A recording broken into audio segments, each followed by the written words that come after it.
Is Vanessa Kastner. I'm 27 years old. When I was 20, my parents stood in front of 300 people at my sister's college graduation and said into a microphone, "We should have stopped after her. Our second child is useless." The room laughed. My sister laughed. I didn't. I walked out of that auditorium in Boston and I never spoke to them again. Not for holidays, not for birthdays, not for 7 years.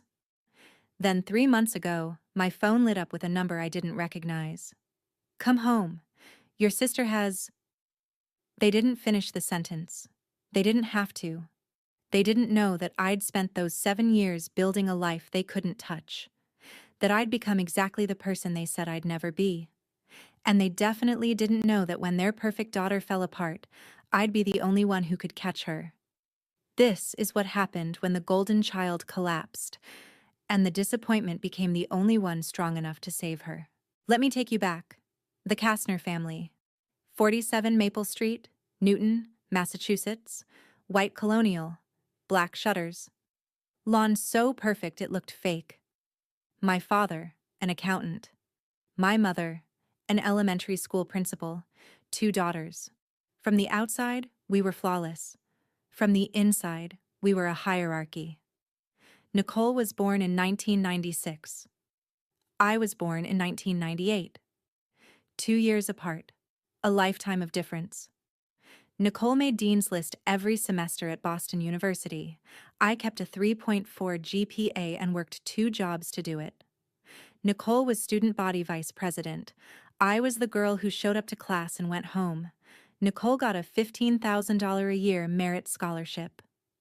I got $8,000 in federal loans and a rejection letter. But the worst part wasn't the achievements. It was the dinner table.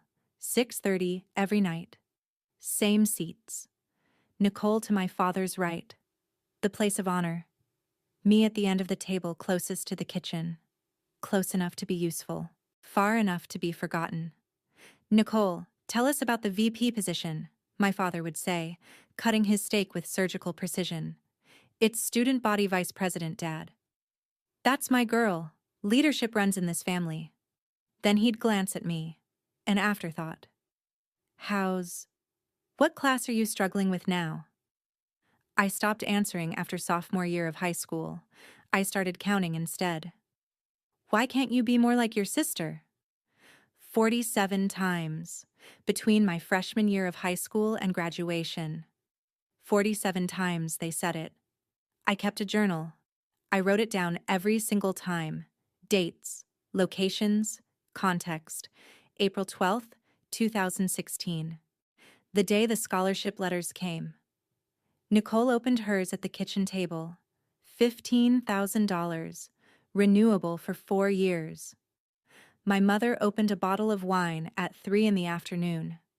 My father made reservations at the Capitol Grill in Chestnut Hill. "To Nicole," my mother raised her glass. "Boston University is lucky to have you." I'd gotten my letter that morning too. Same school, different envelope. 0 merit aid, just loans. "I got into BU too," I said quietly. My father looked up from his phone. "That's nice, honey. Can you pass the bread?" The bill that night was $287. I saw it when my father signed. They spent more on one dinner celebrating Nicole than they'd contributed to my entire education. I paid for college myself. They paid for hers. And they never noticed the difference. Our bedrooms told the whole story. Nicole's room, 16 by 18 feet. The master bedroom, sage green walls, new paint, junior year of high school, a queen bed from Pottery Barn, a white desk that cost $600, natural light from 2 windows. My room, 9 by 10 feet. Twin bed I'd had since I was 8. A desk from a yard sale. Paint that had been chipping since middle school. One window that looked into the neighbor's fence. When I asked for a new desk sophomore year, mine was too small for my laptop and textbooks. My mother sighed. "We just spent $3,000 on Nicole's room. You'll have to wait." I waited 4 years. They never brought it up again. I learned to make myself smaller. Smaller room, smaller dreams, smaller expectations. I learned to be invisible in a house where I was supposed to belong. I didn't know I was practicing. Practicing for the moment they'd make me disappear completely. May 18th, 2018. I woke up at 7 a.m. in my dorm room at Boston University. I was 20 years old. Sophomore year. Almost done. Nicole was graduating that day. 4 years of perfect grades. A job offer from Bain & Company waiting. The pride of the family, walking across the stage. I bought a navy blue dress from Target 2 days before. $32. I did my own hair in the mirror. No one asked if I needed help getting ready. Downstairs, my mother was adjusting Nicole's cap. White Reformation dress. $218. I'd seen the receipt on the counter. "You look perfect," my mother said, stepping back to admire her. "Absolutely perfect." "Mom, it's just a cap." "It's not just anything. This is your day." I stood in the doorway, dressed, ready, waiting. No one looked at me. We left the house at 9:47 a.m. The drive to campus took 23 minutes. My father drove. My mother sat in front. Nicole sat behind my father. I sat behind my mother, staring out the window. Agganis Arena. Capacity, 7,200. That day, maybe 2,800 people. Graduates and families packed into rows of folding chairs. The air smelled like flowers and hairspray and nervousness. My father handed me a ticket. "Vanessa, we only have 4 seats in row C. You don't mind sitting further back, do you? This is Nicole's day." He didn't wait for an answer. Row M, seat 14, 12 rows behind my family. I could see the backs of their heads. I watched them take photos with Nicole before she went backstage. I watched them laugh with other parents. I watched them not look back. Not once. The ceremony started at 11. Speeches, performances. The dean talking about bright futures and endless potential. I didn't hear most of it. I was watching my parents, waiting for them to turn around, to wave, to acknowledge I existed. They didn't. Then came the parent tributes. 5 families, chosen to come on stage and say something about their graduating child. A microphone, a spotlight, a moment to brag. "Richard and Diane Kastner," the announcer said. My parents stood. My mother smoothed her skirt. My father adjusted his tie. They walked up the steps to the stage like they'd rehearsed it. Confident, proud, beaming. The microphone squealed with feedback. The room quieted. "Nicole has always been extraordinary," my father said. His voice boomed through the speakers. "From the day she was born, we knew she was special. Smart, driven, kind." He paused, looked at my mother, grinned. "Honestly, we should have stopped after her." A few people chuckled, scattered, uncertain. He leaned into the mic. "Our second child? Useless." The room roared. 300 people, laughing, slapping their knees, wiping tears from their eyes. My mother leaned into the microphone, smiling. "Well," she said, "at least one of them makes us proud." More laughter. Applause. My father waved like a comedian who'd just nailed the punchline. And Nicole? She stood on the stage in her cap and gown, laughing. Playful. "Dad, oh my God, stop!" But she was smiling. I sat in row M, 12 rows back, hands gripping the armrest so hard my knuckles turned white. My vision tunneled, my ears rang, I couldn't breathe. The applause lasted 8 seconds. It felt like 8 hours. My parents walked off stage, still chuckling. The ceremony continued. Someone else spoke. I don't remember who. I don't remember anything except the sound of laughter. Over and over, looping in my head. Useless. Useless, useless. The ceremony ended at 1:47 p.m. Everyone stood. Families rushed toward their graduates. Photos, hugs, tears of joy. I stayed seated. 4 minutes. That's how long I sat there after everyone left. Just sitting, staring at the empty stage. Then I stood up. My legs shook. I walked toward the exit, passing 12 families taking photos. No one noticed me. I made it to the parking lot. That's when I heard my mother's voice. "Vanessa, wait." I turned. She was speed walking toward me, my father and Nicole a few steps behind. My mother looked annoyed. Not apologetic. Annoyed. "There you are," she said, slightly out of breath. "We were looking for you."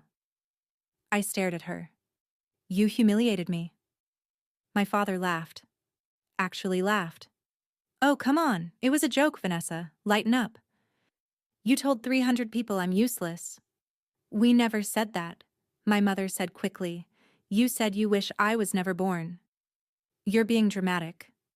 My mother folded her arms. "Why do you always have to make everything about you? This is Nicole's day. Can't you just be happy for her?" My father checked his watch. 2:14 p.m. Level 2 of the parking garage, row F, 73 degrees and sunny. "We have reservations at 3, he said. "Are you coming to lunch or not?" Like nothing happened. Like I was the problem. Nicole walked up. I looked at her, hoping. One word of defense. One acknowledgement that what they'd said was cruel. "Hey." She touched my arm. "You okay? Am I okay?" My voice cracked. "Nicole, they just—" I know. Dad's jokes are a lot. But come on, V. You know how they are. They didn't mean it. They told everyone I shouldn't exist. That's not what they said. That's exactly what they said." She sighed. "Look, I'm sorry you're upset. But this is my graduation. Can we not do this right now?" "Do what? Stand up for myself? Be so sensitive." She pulled her hand back. "It was a joke. Let it go." That's when I knew. She wasn't going to defend me. She never had. I was alone. I'd always been alone. "I'm not coming to lunch," I said. My father shrugged. "Suit yourself." My mother scoffed. "Vanessa, don't be childish." "I'm not being childish. I'm done." "Done with what?" "This. You. All of it." My mother laughed. "Oh, stop being dramatic. We'll see you at home later." They walked away. Nicole looked back. Once. Just once. Then she followed them. I stood in the parking lot. Alone. I drove back to my dorm. 4.2 miles. 14 minutes. My roommate had gone home for the summer. I sat on my bed and cried for 3 hours straight. At 6:13 p.m., my phone buzzed. My cousin Jessica. "Hey, are you okay? That was really rough." She was the only one. The only person in my entire family who saw what happened and cared. I didn't respond. I was too busy blocking everyone else. I blocked my mother first. Her cell, her email. Then my father. Then Nicole. Each one felt like pressing a bruise. But I didn't stop. I blocked aunts, uncles, cousins who'd sat in that arena and laughed. I left the family group chat. I deactivated Facebook. I changed my privacy settings on Instagram. 11 contacts. 23 minutes. I kept Jessica. Only her. That night, I waited. I checked my phone every 10 minutes. Waiting for someone to text, to call, to say, "We're sorry. We didn't mean it. Please come home." 0 texts from my mother. 0 from my father. 0 from Nicole. They didn't even notice I was gone. I made a promise that night. I would never need them again.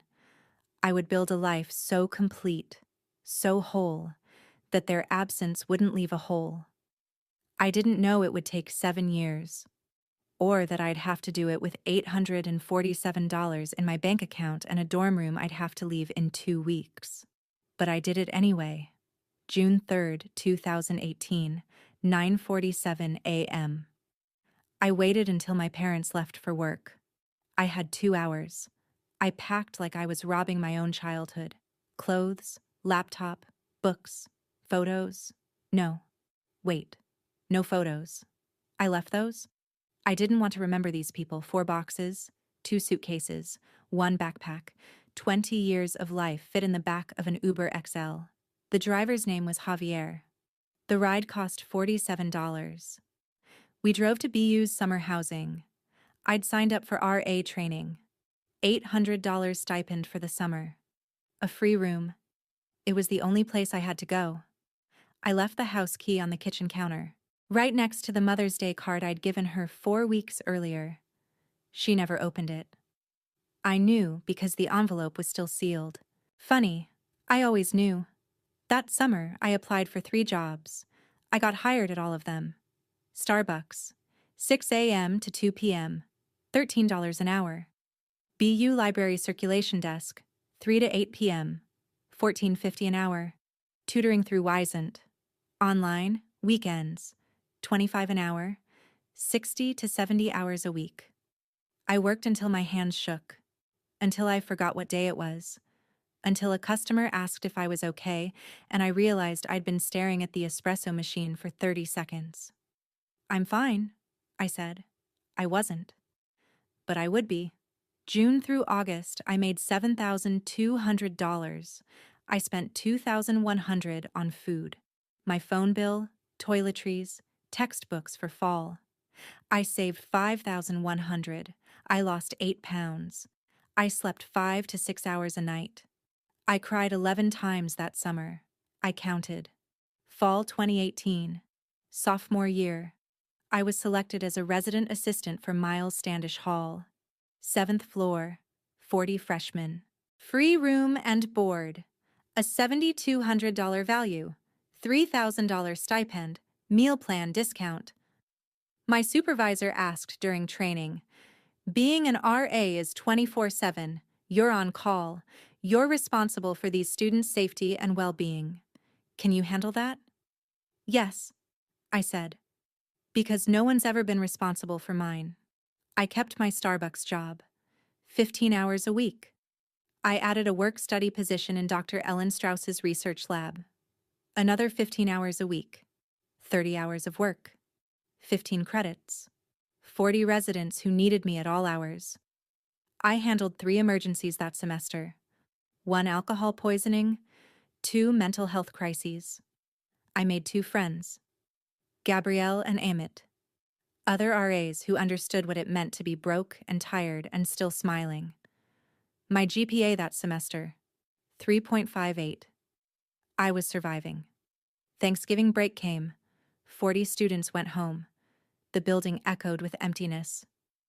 I stayed. I had nowhere to go. I ate ramen in my room and told myself this was freedom. Christmas was the same. Everyone left. I worked an 8-hour shift at Starbucks on Christmas Day. Made $156 in tips. Holiday bonus. Gabrielle invited me to her family's house. "V, you're not going home for Christmas?" "Nah, family's traveling this year. You can come to mine if..." "I'm good. I like the quiet. I like not being reminded I'm worthless." New Year's Eve, Gabrielle and I stood on the roof of Miles Standish. Freezing. Boston spread out below us like a circuit board. "What's your resolution?" she asked. "To stop caring." She laughed. I didn't. I meant it. Spring 2019, junior year. I kept my head down and my GPA up, 3.64 that semester. Dr. Strauss pulled me aside after lab one day. "Vanessa, your data analysis is exceptional. Have you considered research as a career?" I blinked. "I haven't thought that far. Think about it. You're good at this." Good. Not good for a disappointment. Just good. I worked harder. Junior and senior year blurred together. Classes, jobs, research, rinse and repeat. I tutored high school kids online for $25 an hour. I bought textbooks, used or pirated PDFs. I wore the same 5 outfits on rotation. I never went out. Friends from my biology class would invite me to happy hour. Sunset Cantina, you coming? Can't. I have work. You always have work. Yeah, because I can't afford $12 margaritas and a normal life. I skipped 3 to 4 meals a week to save money. My weight dropped to 118 pounds. I was tired. Bone tired. The kind of tired where you cry in the shower because it's the only place no one can see. But I didn't stop. Stopping meant they were right. By the time I graduated, I'd borrowed $38,000 in federal loans. My parents had contributed zero. Spring 2020. COVID-19 hit March 12th. Campus closed. I moved to a cheap sublet in Alston. $600 a month, splitting with 2 roommates. I finished my semester online. May 16th, 2020. Graduation, virtual. I watched it alone in my bedroom. 9 by 11 feet. My roommates had gone home for the pandemic. The ceremony started at 11 a.m. I sat on my bed with my laptop open. The dean called my name. Vanessa Kastner, Bachelor of Science in Biology, cum laude. Pre-recorded applause played through my speakers. I clapped for myself. Once, twice, then I stopped. I cried from 11:34 a.m. to 12:15 p.m. 4 people texted me congratulations. Gabrielle, Amit, Dr. Strauss, Jessica. 0 texts from my family. They didn't know I'd graduated. I never told them. And they never asked. I was proud, though. For the first time in my life, I was proud of myself. And that had to be enough. June 2020. I started my first real job. Research assistant at Massachusetts General Hospital, Department of Neurology, $42,000 a year. My first paycheck after taxes, $2,453. I cried when I saw it. I rented a studio apartment in Alston, 47 Linden Street, Unit 3B, 380 square feet, $1,400 a month. I furnished it with IKEA and Craigslist finds, $1,200 budget total. August 2020, I started therapy. Dr. Ramos, $40 a session with insurance, every Wednesday at 2 p.m. First session. What brings you here? I don't know how to be happy. Tell me more. I'm successful now. I have a job. I'm independent. But I feel empty. She asked me a question I couldn't answer. When's the last time you felt loved? I didn't have an answer. That's when I realized I'd survived my family, but I hadn't healed from them. The months blurred. Work, therapy, groceries, laundry, repeat. I made friends at the hospital. Sarah from patient recruitment, Dev from data analysis, Monica from the lab, James from admin. We got lunch sometimes. We complained about our bosses. Normal things. I was learning how to be normal. January 2022. Promotion. Clinical research coordinator. $58,000 a year. I moved to a better apartment in Cambridge. 710 square feet. 1 bedroom, hardwood floors, natural light. $2,100 a month. I bought new furniture for the first time in my life. A real couch. A real bed. I felt rich. I wasn't. But I felt like it.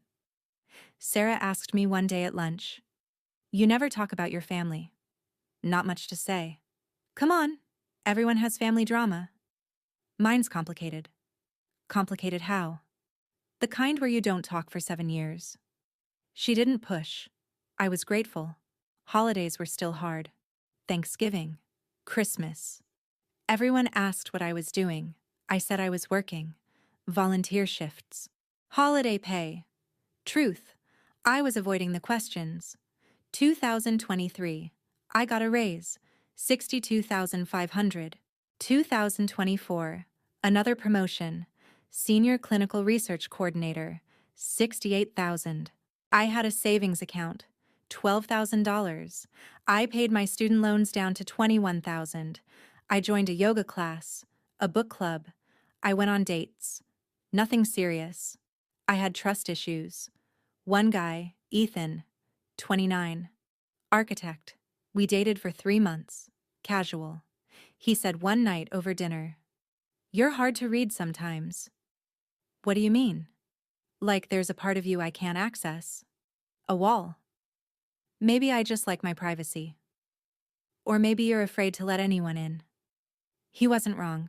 We broke up in January 2025. Amicable. Timing wasn't right. By February 2025, my life looked like this. Stable job. Good apartment. Friend group. Hobbies. Therapy every other week now. Maintenance mode. I was okay. Better than okay. Sometimes I forgot about my family for days at a time. Sometimes I saw a happy family at brunch and felt a dull ache in my chest. But it passed. I'd built a life without them. I thought I was done. Then my phone buzzed. February 11th, 2025, 9:47 p.m. I was in my kitchen making chamomile tea. My apartment in Cambridge. Quiet. Safe. Mine. My phone was on the counter. It buzzed. Unknown number. 617 area code. I almost didn't answer. I thought it might be a work emergency. A patient crisis. Something urgent. I picked up. Hello? Silence. Then a voice I hadn't heard in 6 years, 8 months, and 24 days. Vanessa, it's your mother. My heart stopped. 8 seconds of silence. How did you get this number? Her voice was shaky, older, desperate. I looked it up. Online. Please don't hang up. I should have. My finger hovered over the red button, but I didn't press it. Curiosity. Anger. Some sick need to hear what could possibly make her call after almost 7 years. What do you want? I said. It's about Nicole. She's not well, Vanessa. We need you. I felt my jaw tighten. You need me? After 7 years? I know we haven't spoken. I know it's been a long time, but this is serious. Your sister, she started crying. She's in trouble. Real trouble. What kind of trouble? She lost her job. 4 months ago. She won't leave her apartment. She won't talk to us. We found things. Pills. Needles. Vanessa, My throat closed. She's what? She's sick. And she won't let us help her. But maybe she'll listen to you. I laughed. Bitter. Sharp. Why would she listen to me? You made sure she knew I was useless, remember? My mother inhaled sharply. That's not fair. No. What's not fair is you calling me after 7 years because you need something. 3 minutes, 12 seconds into the call. My hands were shaking. My tea had gone cold. My mother was crying, but not apologizing. She hadn't said sorry, not once, not for the graduation, not for the joke, not for anything. What do you want from me? I asked. Just come home, please, just talk to her. I need to think. I hung up. 10:03 p.m. A text. Come home. Your sister has... We need you. Please. I stared at it for 23 minutes. I started typing 7 times, deleted it every time. I didn't respond. I didn't sleep that night. 2:18 a.m. Another text. Please, Vanessa, she's your sister. 4:03 a.m. Another. We're begging you. They were begging. The people who said I was useless were begging, and I hated that I was even considering it. February 12th. I called in sick to work. I sat in my apartment, staring at my phone, at the ceiling, at nothing. I Googled things. How to help family member with addiction. Setting boundaries with toxic parents. Do I owe my family anything? The articles all said the same thing. You don't owe anyone who hurt you. But they also said, addiction is a disease. People need help. 10:31 a.m. I called my mother back. Tell me everything, I said. And don't lie. She exhaled, long and shaky. Nicole graduated top of her class, got a job at Bain & Company, consulting. She was doing so well. Then, 2022. March. She was in a car accident, rear-ended on Storrow Drive. Hurt her back. Whiplash. Herniated disc. They prescribed painkillers. Oxycodone. She took them as directed. But then the prescription ran out, and she was still in pain. Or she said she was. She started doctor shopping. We didn't know. Not until last year. We thought we could handle it. Monitor her. But she didn't stop. She got worse. She lost her job in December. Stopped answering our calls. We went to her apartment 2 weeks ago, and it was... Vanessa, it was bad. Empty pill bottles. Needles. She's so thin. She won't eat. She won't talk to us. She screams at us to leave. And you think she'll talk to me? The useless one? Silence. That's what you called me, I said quietly. 7 years ago. In front of 300 people, remember? Vanessa, please. This isn't about that. It's always about that. Then my mother said something that made my blood freeze. We need to understand how this happened. And we thought maybe you'd talk to her. Maybe she reached out to you and... Are you accusing me? No. No, You think I had something to do with this? We don't know what happened. We don't understand. And we thought... I haven't spoken to Nicole in 7 years. 7. Because you made it clear I wasn't part of this family. We never said that. You said I was useless. On a microphone. You said you should have stopped after her. What the fuck do you think that means? We were joking. Stop saying it was a joke. Heavy breathing. Mine. Hers. Will you come or not? I don't know. Please. She's your sister. She laughed when you said I was useless. She chose you. She's not my sister. She stopped being my sister that day. I hung up. I threw my phone across the room. It hit the couch. Didn't break. I wished it had. February 13th. Emergency therapy session with Dr. Ramos. 2 p.m. Her office in Brookline. What do you owe them? She asked. Nothing.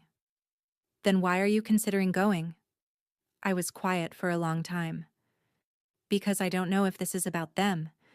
Maybe it's about me. Explain. What if I can go back to that house and not fall apart? What if I'm healed enough to face them and still hold my boundaries? That's the test, isn't it? Dr. Ramos leaned back. What do you owe Nicole? I don't know. She hurt me. She didn't defend me. She was 22. Raised in the same house you were. So you're saying I should forgive her? I'm saying maybe she was surviving too. Just differently. I cried 4 times that session. I left with more questions than answers. But one thing was clear. If I went back, I wasn't going as the girl who left. I was going as the woman I'd become. February 15th. 9:03 p.m. I texted my mother. I'll come. But I'm not doing this for you. I'm doing it for Nicole, and we're going to have rules. Her reply was immediate. Thank you. Thank you. When can you come? Saturday. 2 p.m. I'll text when I'm outside. Don't make this harder than it has to be. We won't. We're just grateful you're coming. I turned off my phone. I cried. Not because I was sad, because I was terrified. I spent the next day preparing. I wrote a list in my journal. 10 boundaries, rules for this visit. 1. I will not stay overnight. 2. I will not eat a meal with them. 3. I will not hug them. 4. I will not apologize for leaving. 5. I will not accept their apologies unless they're real. 6. I will talk to Nicole. That's it. 7. I will leave when I want to leave. 8. I will not let them guilt me. 9. I will not cry in front of them. 10. I will not need them. I told Ethan. We were still friends? He offered to come with me. No, I said. I need to do this alone. I told Sarah. Be careful, she said. Don't let them pull you back in. I packed nothing. I wasn't staying. Saturday morning, February 16th. I got in my car at 1:30 p.m. Cambridge to Newton, 11.2 miles. My hands gripped the steering wheel. I played music. I couldn't focus on it. Every song sounded like static. I arrived at 1:58 p.m. 47 Maple Street. The house looked exactly the same. White colonial, black shutters, perfect lawn. It was a museum. Frozen in time, I sat in my car for 5 minutes, just staring. Nicole's old car was in the driveway. Silver Honda Civic, 2017, covered in dirt, flat tire. My parents' cars, newer Lexus. Same Toyota Camry. I texted, I'm here. 2 minutes later, the front door opened. My mother stood there. Older, grayer, smaller than I remembered. Or maybe I was bigger now. I got out of the car. This was it. My mother stepped onto the porch. Thank God you came. I wasn't sure you would. I walked up the steps. Stiff. Guarded. I said I would. She reached for a hug. I stepped back. Her hands dropped. Can I get you something? Water? Coffee? No. Where's Nicole? Upstairs. In her room. She doesn't know you're coming. You didn't tell her? My father appeared in the doorway behind her. 5'10", salt and pepper hair. Same look of mild irritation he always wore. We didn't want her to refuse to see you, he said. I walked past them into the house. It smelled the same. Vanilla candles, coffee, the scent of my childhood. The living room hadn't changed. Same beige couch, same coffee table, same photos on the mantel. I counted them while my father closed the door. 12 photos, all of Nicole. Graduation, birthdays, vacations, awards. 0 photos of me. Not even from before. They'd erased me completely. I sat on the couch. I didn't relax. My father sat in his armchair. My mother perched on the edge of the love seat. Before I go upstairs, I said, I need to know everything. My mother folded her hands. We told you on the phone. Tell me again. All of it. She exhaled. My father looked uncomfortable. Nicole graduated in 2018. She got a job at Bain & Company, consulting. The hours were brutal. 70, 80 hours a week. But she was managing. Then in March of 2022, she was in a car accident, rear-ended on Storrow Drive. 5:47 p.m. eastbound. Someone hit her at a red light. Whiplash, herniated disc in her lower back. L4 to L5. I didn't interrupt, I just listened. The doctor prescribed oxycodone, 30 milligrams, twice a day, for 30 days. She took it as directed, but when the prescription ended, she was still in pain. Or, she said she was. She went to another doctor, got another prescription, then another. Doctor shopping, I said. My father shifted in his chair. She's not an addict, she's in pain. I looked at him. If she's doctor shopping and using needles, she's an addict. Don't call her that. What do you want me to call it? My mother jumped in. We found out in the summer of 2023. We confronted her. She denied it. We thought if we just monitored her, she'd stop. But she got worse. She lost her job in December. December 18th. They fired her for missing meetings. For erratic behavior. And you're just now getting her help? She won't listen to us. My mother's voice cracked. She screams. She throws things. Last week she locked herself in her apartment for 3 days. We had to get the landlord to open the door. It was... Vanessa, it was horrifying. Pill bottles everywhere. Needles. She's so thin. She won't eat. She just... Where does she live? Back Bay. A studio. $2,100 a month. We're paying for it. Of course they were. My father leaned forward. We need to ask you something, and we need you to be honest. I knew what was coming. Did you talk to her? He asked. At any point in the last few years? No. Did she try to contact you? No. Why? My mother and father exchanged a look. We found emails, my father said slowly. Drafts. On her computer. To you. From 2023. She never sent them. But we thought maybe she did. And maybe you knew. And maybe... I stood up. Are you serious right now? We just want to understand. You think I knew she was struggling and I ignored her? You think I'm that cruel? We're not saying that. Yes, you are. You're blaming me. For something I didn't even know about. Just like you blamed me for not being Nicole. For not being perfect. For existing. You're still doing it. My father stood. That's not what we're saying. Then what are you saying? Silence. I grabbed my keys off the coffee table. I'm going upstairs. Where is she? My mother pointed toward the stairs. Second floor. End of the hall. Of course, the master bedroom. Even in her collapse, Nicole got the best room. I climbed the stairs alone. 14 steps. Same carpet. Same family photos on the wall. Nicole at age 5, age 10, age 16, age 22. 0 photos of me. I reached the end of the hall. The door was closed. I could hear faint sounds. A TV, maybe? Or music. I knocked 3 times. No answer. I knocked again. A voice from inside. Hoarse. Angry.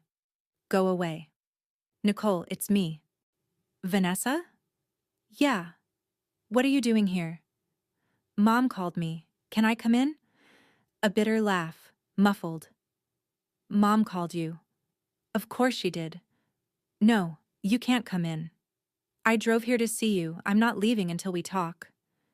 Then you're gonna be standing there a long time. I pressed my forehead against the door. Nicole, please. I'm not here for them. I'm here for you. Long pause. 30 seconds. Footsteps. The door unlocked. Opened 3 inches. A chain still on. One eye appeared in the gap. Bloodshot. Dark circles so deep they look like bruises. You look different, she said. So do you. She unlocked the chain. The door opened. I stepped inside. The room was a disaster. Curtains drawn. Dark except for a single lamp. Clothes piled in the corner. Takeout containers scattered across the floor. Empty pill bottles on the nightstand. 4 of them. Different pharmacies. The smell hit me. Stale, unwashed, faintly chemical, and Nicole. She looked like a ghost. 5'6", maybe 108 pounds. She used to be 140. Her hair was greasy, pulled back in a bun. Gray BU hoodie, black sweatpants, no socks. Skin pale, eyes hollow. This was Nicole. Perfect Nicole. Dean's List. Nicole. The girl who never had a hair out of place. And now she was this. A shell. I wanted to say something. Anything. But words felt wrong. I sat on the floor. Not the bed. The floor. She watched me. Then she sat too. They called you, she said finally. Flat. Emotionless. Yeah. I didn't ask them to. I know. More silence. Then Nicole started crying. Quietly at first. Then harder. Her shoulders shook. Her hands covered her face. It was the first time I'd seen her cry since we were kids. I didn't move. I just let her. I didn't want you to see me like this, she said through tears. Like what? Like this. A mess. A failure. Everything they said you were. I'm the one who's useless now. You're not useless. She laughed bitterly. Yes, I am. I lost my job. I lost my apartment. Well, they're paying for it. So it's not even mine. I lost everything. I'm exactly what they said you were. And I deserve it. Why do you deserve it? She looked at me. Really looked at me. For the first time in 7 years. Because I let them say it. I laughed. I stood there at my graduation and I laughed when they destroyed you. And I never said sorry. Not once. Not in 7 years. My throat tightened. I'm sorry, she whispered. I'm sorry I didn't defend you. I'm sorry I was a coward. I didn't respond. I couldn't. She wiped her face with her sleeve. Do you know what it's like being the favorite? No. It's a cage. A beautiful, perfect cage. Every A had to be an A+. Every award had to be bigger. Every choice had to be right. And if I failed, if I got a B, if I didn't make the team, if I chose the wrong internship, it was the end of the world. Not for me. For them. I had to be perfect. Always. So you did everything they wanted. I didn't have a choice. You got to be the disappointment. You got to fail, and it didn't matter because they expected it. But me? I had to be perfect. And I was so fucking tired. So you took the pills? She nodded. The accident was real. March 14th, 2022. 5:47 p.m. Rear-ended on Storo. The pain was real. The doctor gave me Oxy, 30 milligrams, twice a day. And for the first time in my life, I felt nothing. No pressure, no anxiety, no voice in my head saying I wasn't good enough. Just quiet. So I kept taking them, even when the pain stopped. Because I needed the quiet more than I needed to be okay. She pulled out her phone, cracked screen, opened her email drafts. I tried to reach you 2 years ago. I never got anything. I know, it bounced back. She showed me her phone, an email. September 14th, 2023, 11:34 p.m. Subject: I need help. Vanessa, I know you hate me. I know I don't deserve your help. But I don't know who else to ask. I'm not okay. I haven't been okay for a long time. I need help. But not from them. Never from them. They'll just be disappointed. Again. I can't take that. Please. If you get this, just tell me I'm not alone. N. My chest hurt reading it. What email did you send this to? I asked. She checked. The one in my contacts. vkastner@gmail.com. I checked my phone. My email is vanessakastner@gmail. No dot. Nicole, this email is wrong. She frowned.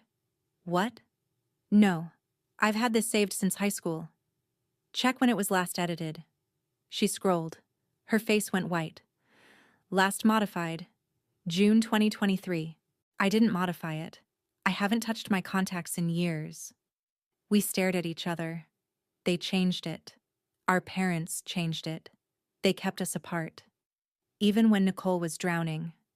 Even when she begged for help. Because they couldn't risk losing control. I stood up. I need to talk to them. Nicole grabbed my arm. Weak.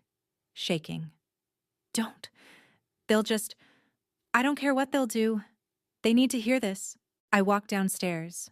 Nicole followed, gripping the railing. My parents were in the living room. They looked up. Hopeful. How is she? My mother asked.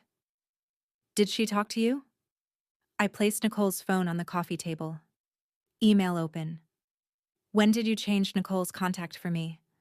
My father looked confused. What are you talking about? I held up the phone. Her contacts. My email. It's wrong. It was modified in June 2023. Who changed it? My mother shifted. We might have updated her phone when... You changed it on purpose. She tried to email me in September 2023, begging for help. And you made sure I'd never get it. We didn't want her relying on... On what? My voice rose. On me? The useless one. We were trying to protect her. From me? I'm her sister. My father stood. You hadn't spoken in 5 years. We didn't think... You didn't think I'd help? Or you didn't want me to help because then she'd know the truth? What truth? That you destroyed both of us, just in different ways. My father's face turned red. We gave Nicole everything. Everything. We supported her. We paid for her education, her apartment. You gave her a leash and called it love. And when she choked on it, you called me to clean up your mess. My mother started crying. Real tears. Guilt creeping in. My father stayed defensive, arms crossed. Nicole stood in the doorway, crying silently. I turned to face them fully. Do you even remember what you said? 7 years ago? Vanessa, that was May 18th, 2018, Nicole's graduation. You stood at a microphone in front of 300 people and said, "We should have stopped after her. Our second child is useless." The room laughed. I sat there, alone, humiliated. And you never apologized. Not that day. Not ever. My mother sobbed into her hands. It was a joke. Stop saying it was a joke. Jokes are funny. That was cruel. That was you telling the world and me that I didn't matter, that I was a mistake. Do you have any idea what that did to me? My father sat down. You seem fine now. I laughed. Bitter. Empty. Fine? I spent 2 years in therapy learning how to believe I wasn't useless. I worked 3 jobs to put myself through college because you only paid for Nicole. I spent every holiday alone because I couldn't stand being in this house. I'm not fine. I'm surviving. Despite you. Nicole spoke from the doorway. Quiet. She's right, Dad. My father turned. Nicole, you don't understand. I understand perfectly. You didn't get me help when you found out. You hid it. You told people I was taking time off to travel. You made me lie. Because you cared more about what they thought than about me getting better. My mother reached for her.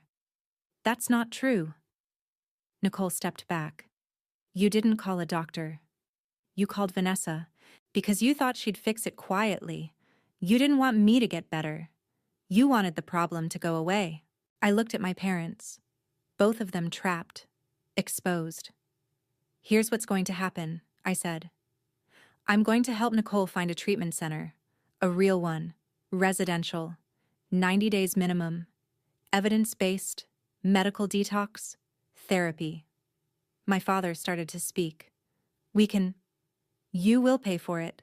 Every cent. That's not a question. But you won't choose the facility. I will. You won't visit unless she asks. You won't call and ask for updates. You won't interfere. You'll write the check and stay out of the way. We're her parents. You're the people who broke her. And me. So no. You don't get to be involved. Not unless she wants you. I looked at Nicole. She shook her head. No. There's your answer. My mother stood. What about us? What about our family? I picked up my keys. There is no our family. There never was. There was you two. There was Nicole. And there was me. Separate. Always separate. And I'm done pretending otherwise. Vanessa, please. I'll email you the treatment center details and costs within 3 days. Have your credit card ready. My mother reached for me. I stepped back. No, I'm not doing this for you. I'm doing this because Nicole deserves a chance to survive what you did to her. Just like I did. I walked out. February 17th through 19th. I researched treatment centers. 12 hours over 3 days. I looked at 8 facilities. Narrowed it to 3 finalists. Criteria: evidence-based treatment, medication-assisted therapy, individual and group counseling, 90-day residential program, good reviews, New England region. I chose Serenity Ridge Recovery Center, Lenox, Massachusetts, in the Berkshires, close enough to visit, far enough to breathe. 90 days, $28,500. I called, spoke to the intake coordinator. Her name was Diane. What's your sister's substance of choice? She asked. Opioids. Started with prescription oxycodone. I'm not sure what else. Has she expressed willingness to enter treatment? Yes. She's ready. She's scared, but ready. Good. Fear is normal. We'll take care of her. When can she come in? As soon as possible. We have one bed available. Intake is Friday, February 22nd, 10 a.m. Can she be here? Yes. I'll bring her. I called Nicole that night. 8 p.m. She answered on the first ring. Did you find something? Yeah, Berkshires, 90 days. Good program. I'll drive you Friday. Then, thank you. I almost said you're welcome, but that felt wrong. You're doing this for you, I said. Not me, not them. You. She cried. I let her. February 22nd, 8:03 a.m. I picked Nicole up from my parents' house. They stood on the porch, my mother crying, my father silent. Nicole said, "Bye." Nothing more. We drove. 2 hours and 38 minutes. Highway. Trees. Silence at first. Then Nicole asked, "Can I ask you something?" "Yeah." "Do you hate me?" I was quiet for a long time. I did. For a long time, but no. Not anymore. Why not? I deserve it. Because I realized something. We were both their victims. You just had a different cage than I did. Mine was neglect. Yours was pressure. Both of us were suffocating. Nicole cried quietly. I'm sorry I didn't save you. I'm sorry I wasn't there when you tried to reach me. It's not your fault. I know. But I'm here now. After this, Nicole said. After treatment. Do you think we could try? Being sisters again? I was honest. I don't know. Maybe. But it won't be like before. We're different people now. Different is okay. Different is better than nothing. We arrived at Serenity Ridge at 10:41 a.m. Beautiful facility. Mountain setting. Colonial-style main building. Diane greeted us warmly. I stayed for 2 hours. Intake paperwork, medical history, insurance. When it was time to go, I hugged Nicole. First hug in 7 years. Awkward, but real. You've got this, I said. She nodded. She walked into the building, looked back once. I waved. She waved back. The door closed. I sat in my car and cried. Not because I was sad. Because I'd done something I never thought I could do. I'd helped the person who hurt me, and it didn't break me. It made me stronger. March through May 2025. Nicole was in treatment. I received weekly updates. She'd signed a release form allowing staff to share information with me. We had family therapy sessions, virtual, Wednesdays at 2 p.m. Nicole and me, not our parents. We talked about childhood, about favoritism, about her perfectionism, my neglect, the different ways they'd hurt us. Week 4, the therapist asked, Nicole, what do you want Vanessa to understand? That being the favorite wasn't a gift. It was a job. And I was terrified of being fired. Vanessa, what do you want Nicole to understand? That being ignored doesn't hurt less than being pressured. It just hurts differently. I was invisible. She was on display. Both of us were alone. Nicole looked at me through the screen. I never knew you felt invisible. You seemed so independent.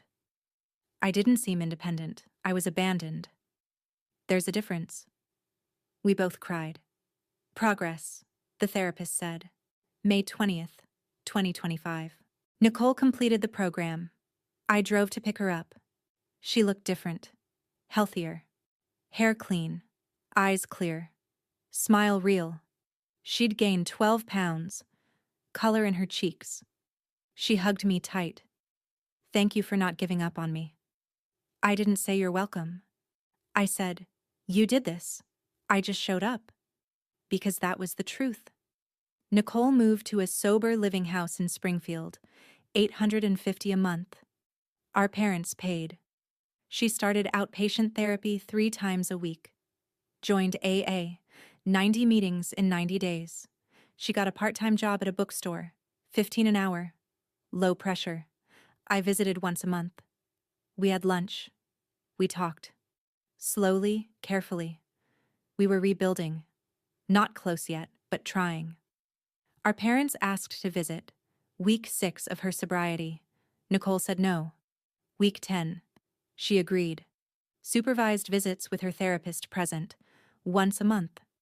Nicole set boundaries with them. I kept mine. Zero contact beyond logistics. October 2025. Nicole texted me. 6 months sober today. Feels weird to celebrate something so basic. I texted back. It's not basic. It's everything. Proud of you. Couldn't have done it without you. I paused, then typed, yes, you could have. You're stronger than you think.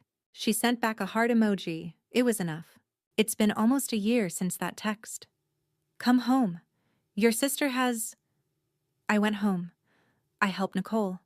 Then I left again. But this time, I didn't leave alone. I left knowing Nicole and I could be sisters again. Maybe not the sisters we were, but better ones. Honest ones. My life now. Still a clinical research coordinator at Mass General. Still in Cambridge. Still building my chosen family. Sarah, Dev, Monica, James, Ethan and I are still friends. We talk sometimes. Nicole. 10 months sober as of December 2025. Enrolled in community college part-time. Psychology major. Ironic. She's stable. Hopeful. Our parents sent a Christmas card. I didn't open it. They sent a birthday card in June. Also unopened. Our relationship status? None.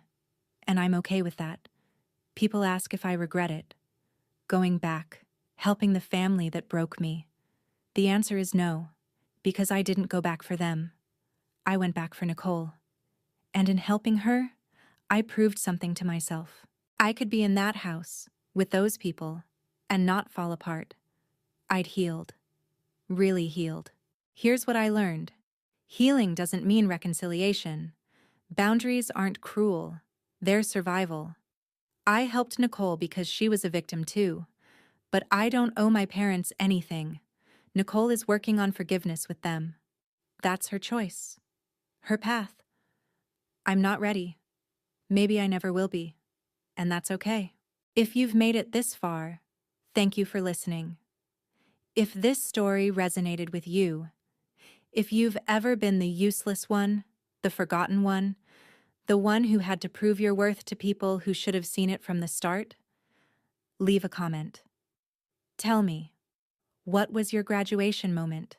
The moment you realized you had to save yourself? And if you're struggling with family addiction, boundaries, or healing from favoritism, know this. You don't owe anyone your peace, not even family, especially not family. Thumbs up if you support healthy boundaries. Subscribe if you want more stories about breaking cycles. Here's my final question, and I don't have the answer. Maybe you do. Did I do the right thing? Should I have let Nicole hit rock bottom alone? Should I forgive my parents for the sake of peace? I don't know. Maybe there are no right answers, just choices and consequences, and the hope, the fragile, stubborn hope, that we can be better than the people who raised us, that we can break the cycles, that we can choose love over legacy. I'm trying. Nicole's trying. Maybe that's enough. My name is Vanessa Kastner. I'm 27 years old, and I'm not useless. I never was.